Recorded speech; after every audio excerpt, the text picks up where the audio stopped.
Sadhgurunath Maharaj Ki Jai, and welcome to Jagadambe Reads the Holy Books of India. Ramayana 255. As you may remember, the Vanaras were not having success finding Sita.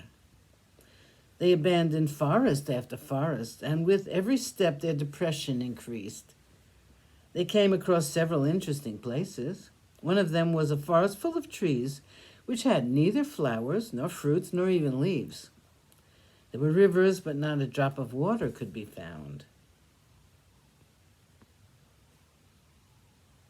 No animals were there, and no birds were heard singing.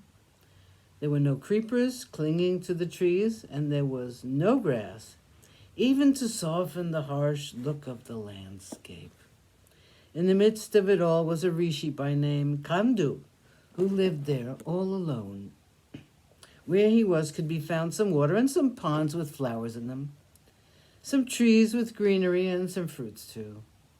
The story was that the rishi lost his son, who was but 16 years old, and in anger he cursed the forest to become lifeless.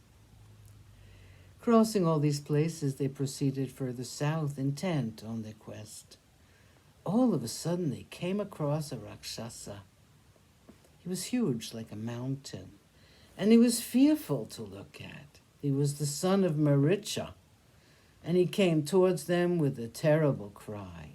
Angada was certain that he was Ravana himself, and there was a fight between the two.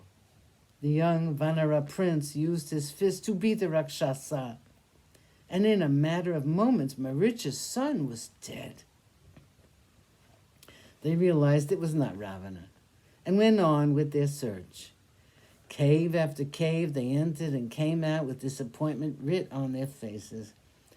They were now completely without hope, and tired out, they gathered under a solitary tree and sat there dejectedly. After a while, Angada said, "Do not be discouraged. We should not give up hope. Let us make another attempt. We are now nearing the end of a month, during which we had to complete our search. If we go back without Sita, we will be severely punished. Let us try once again. Let us set aside the hopelessness and the fatigue, which have crept into our minds and our bodies, and begin all over again. We must think of something which we might have overlooked in our initial enthusiasm. The wise say that firmness of mind under any circumstance and courage will lead to success. We should not despair since we have met only failure so far. We should not abandon hope. We must remember the wrath of our king. And with that in mind, if we proceed further, who knows? We may succeed." They began their search again, and the place they searched was a hill by name Rajata. It was silvery in color, hence the name. They went to the very top of it and were not able to find any hiding place where Sita could have been concealed. They gave up the search in the mountain and returned to Vindhya. They reached the southwestern peak of the mountain.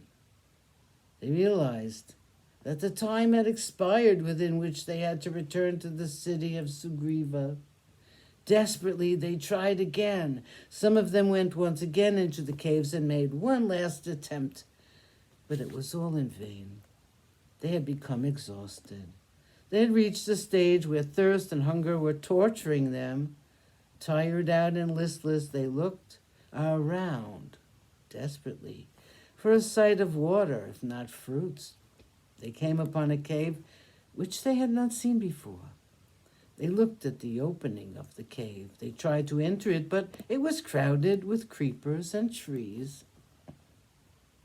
They stood still, and while they were disputing as what they should do, they saw water birds flying out of the mouth of the cave, and their wings were still wet with water. And a strange perfume assailed their nostrils, and they found that it was very pleasant. Sadhgurunath Maharaj Ki Jai. Thank you for coming. I hope you come again.